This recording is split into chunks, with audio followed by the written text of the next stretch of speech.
Shut up and sit down.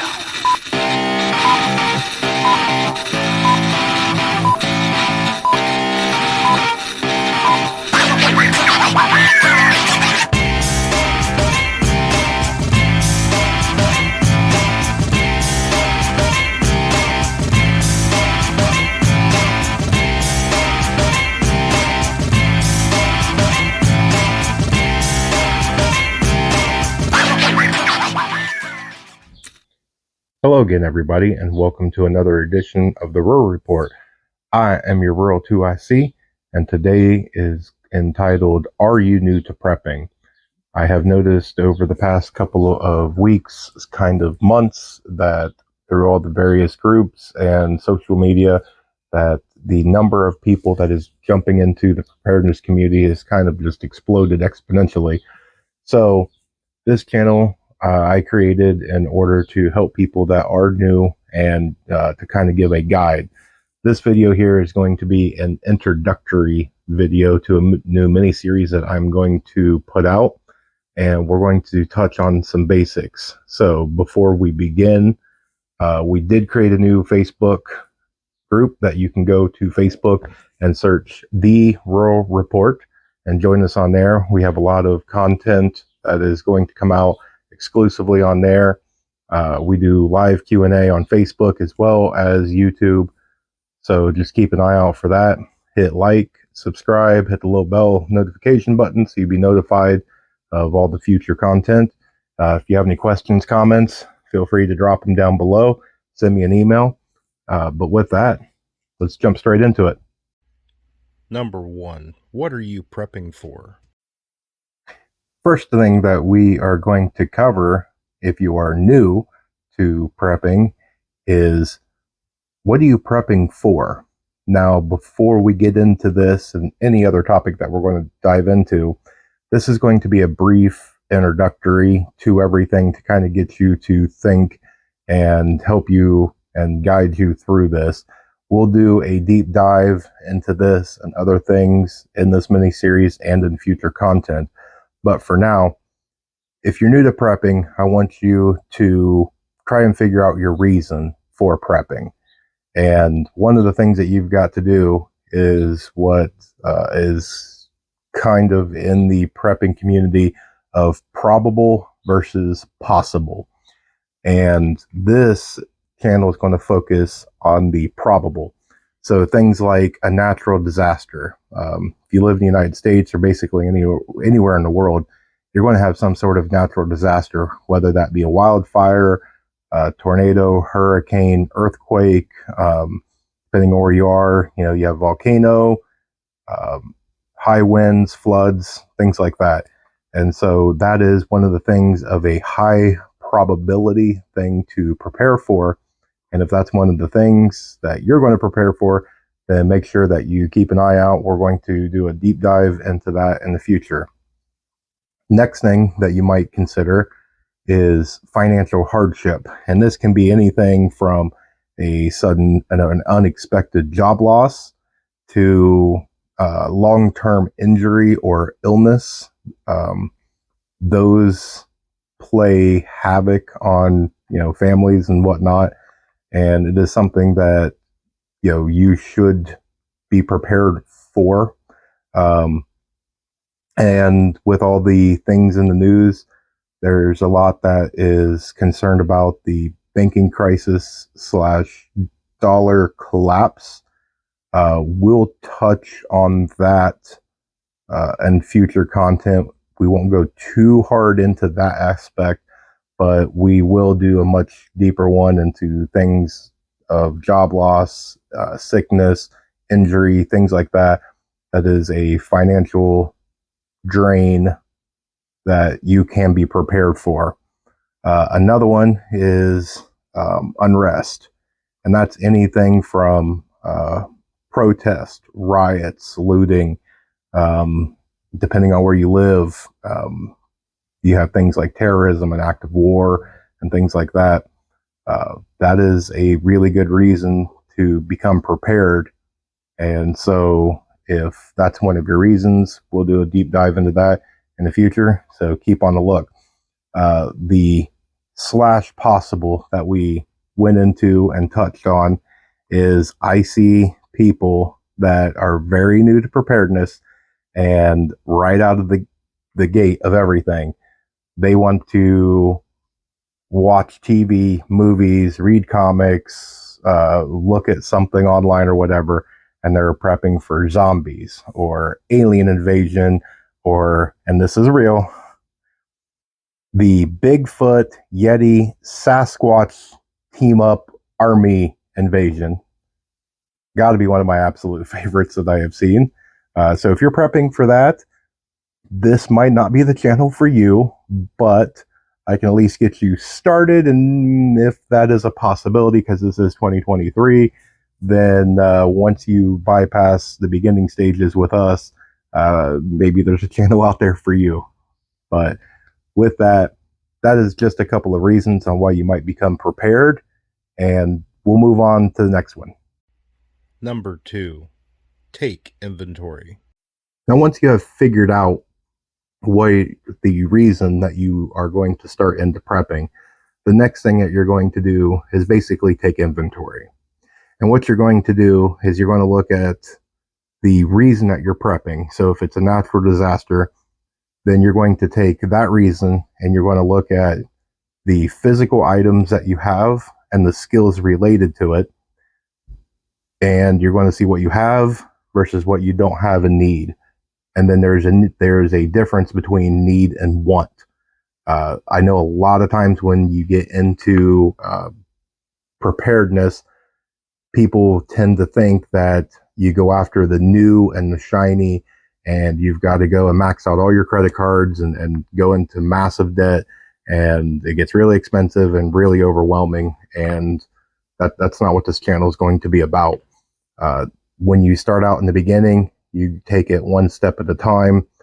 You set attainable goals for your items and your skills that are realistic, and you just kind of take it one step at a time, and you just don't go all out at one time.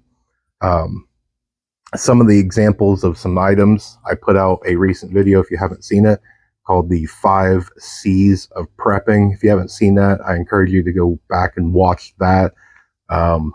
That will give you a little bit of a start of things that you will need. A C, which will be something like cordage, the different things that you can use as cordage, why it's important, things like that. And so that'll give you a nice little preview into some of the items that you need.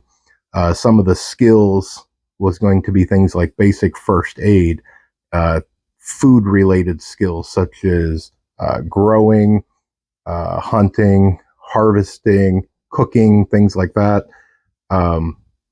as well as basic maintenance. So if something breaks, can you fix it in a very basic manner?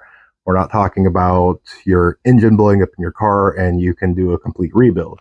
You can do that, great, you're ahead of everybody else. But, you know, if you don't know the difference in a nail and a screw, this is a great opportunity for you to learn.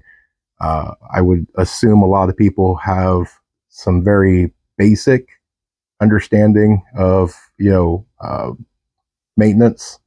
And so you would want to be able to learn that if something went down and you couldn't leave your house for 3 days, if something breaks, do you have enough knowledge and skill that you can at the very least band-aid it to keep things livable and a condition to where you can survive until you can fix it fully or find somebody to fix it fully?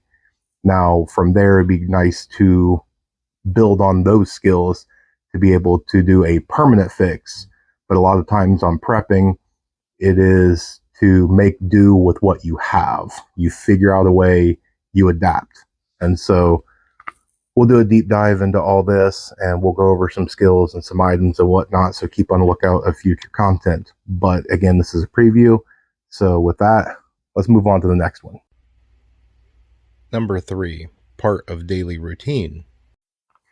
Now, once you have figured out your reason as to why you're prepping, you've done your inventory, you've made your list, and you're ready to really kind of get started.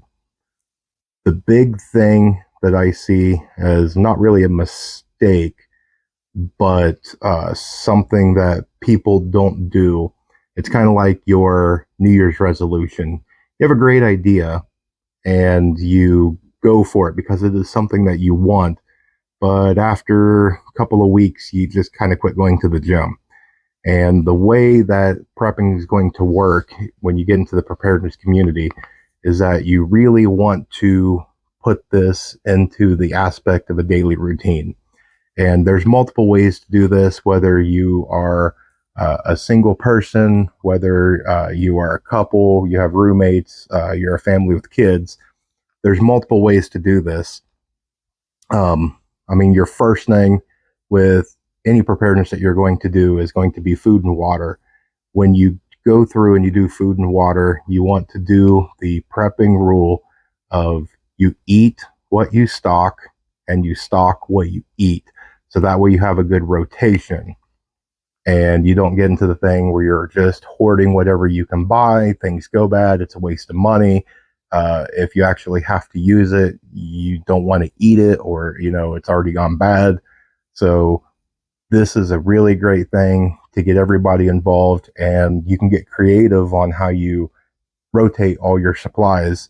But you want to make sure that if it's involving others, even if it's just friends, that you can turn this in creatively and make it fun for everybody. A family camping trip, a family hike, doing things like crafts with paracord, which I have put out a couple of videos, and we will do a mass amount of videos in the future on the different things that you can do with paracord, because the ideas and the things that you can create and repair and whatnot is just endless when it comes to paracord. And so you can actually go through, and it is a skill that you can learn on the different knots that you can do and how you can repair something and all the crafts that you can make with paracord. And so to get the kids involved, it's a great skill for them to learn on how to do all that. It's a great skill for anybody to do. And it's one of those ones that when you go through and you make something like that fun, it involves everybody. Everybody keeps an interest, and not only do they do it, but they look forward to doing it. And so something as, how you want to put it, something like a family camping trip might just seem like a pastime or just something to do on the weekend. But the more that you come together and do something like that, you're actually obtaining more skill, and that is actually going to become a life-saving resource that you provide to your family and potentially others. So when you go through this, think about the long-term aspects of everything that you're doing. But with that covers that part. Again, we'll do a deep dive here in the future on that. And let's hit the last point. Number 4, community. All right, so we've checked off number 1, the reason why you're prepping. Number 2, we have went through and done a complete inventory. Number 3, we've taken all those steps and we've incorporated into our daily routine. The last step to this is going to be community. Now, this is going to be one that might be controversial because there's a lot of people that want a lone wolf or don't tell anybody. There is a quote unquote, and I hate it, the prepper rule that you do not let anybody know, you are a prepper or your preps and things like that for different OPSEC reasons. And I get it. I fully get it. You should never tell anybody every single thing that you have, just the same as you're not going around with how much money you have in your bank account or the combination to your safe or whatnot, just floating around for anybody. But you cannot, and I stress this enough, cannot lone wolf the apocalypse. If there is a survival situation, more than likely it's going to affect more than just you. Now, it could be a financial thing that happens, an event to where it's a job loss and it does just affect you, but your life, if you are watching this, you're probably in some sort of community. So what affects you also affects others. So in a roundabout way, this all leads back to community. But if you have something else of like a flood, a wildfire, an earthquake or whatnot, that affects a large group of people. And not to mention, if something happens and it's nationwide or God forbid worldwide, it's going to be everybody helping one another. If you really think that you can gear up and lone wolf this, then more power to you. This is not the channel for you. If you're new to this, I encourage network, find a group, find a community garden, find any sort of, thing that you can do that is preparedness related. If you have kids, look for something, if, financially it's feasible, of Girl Scouts, Boy Scouts, 4-H, anything along those lines, because it teaches the skills that they need, as well as being able to interact. And then you get to interact with other parents, and you guys can really network and learn from each other. And I encourage you, get out and meet your neighbors. And it doesn't have to be the person that's right next door. It can be somebody down the street or 2 streets over or whatnot. Reach out, get to know your neighbors. You never know what's going to happen to where you really have to depend on them. And so to be able to know at the very minimum of who they are, get a facial recognition of them to where, they're identifiable, that if something happens and you see somebody out there, you can be like, oh, that's Jim down the street, or that's, Mary that's 2 streets over. So that way you recognize that that's somebody in your area versus somebody that's not in your area. Community is going to be very, very important for multiple reasons, but this is, again, just a brief overview, so we'll do a deep dive into that later. So with that, let's go ahead and just wrap everything up. All right, so as you went through and watched those little slides of 4 topics at the beginning of preparedness, that is not a golden rule. That is not something that is absolutely, you have to stick to, universal, all that. You have to figure out what best works for you. And what this is going to do in this little mini series, and as this being an introductory video to that mini series, is this is just a guide, a template of sorts that you can put with you. I'm going to give you, and each one of these, kind of like a headline and some ideas, and you work through them yourself. This channel, unless it's absolute, complete fact of do not ever do something like that, I will never tell you not to do something or to absolutely do something. This is just going to be suggestions that you take, you do your research, you figure out what works for you, and you apply it to your life. Everything that I just went through is all going to be very generic, and you take it and apply it to what you do, so that way it works for you, for your family, for your friends, for your group, your mag, your tribe, whatever you need. But with that, keep on the lookout of future content. Like, share, subscribe. We're going to continue to grow. We're going to continue to put out more content as everything allows. We're going to try and do a lot more live Q&A, so that way I can interact and really get a lot of your questions answered. But in between all that, I'm going to continue to roll out videos like this, so that way if you know somebody that is new to prepping, send them a link to this, send them my way. I'll do everything I can to try and help them and guide them in the right direction.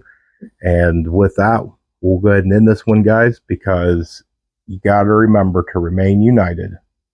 We're all prepping in this together.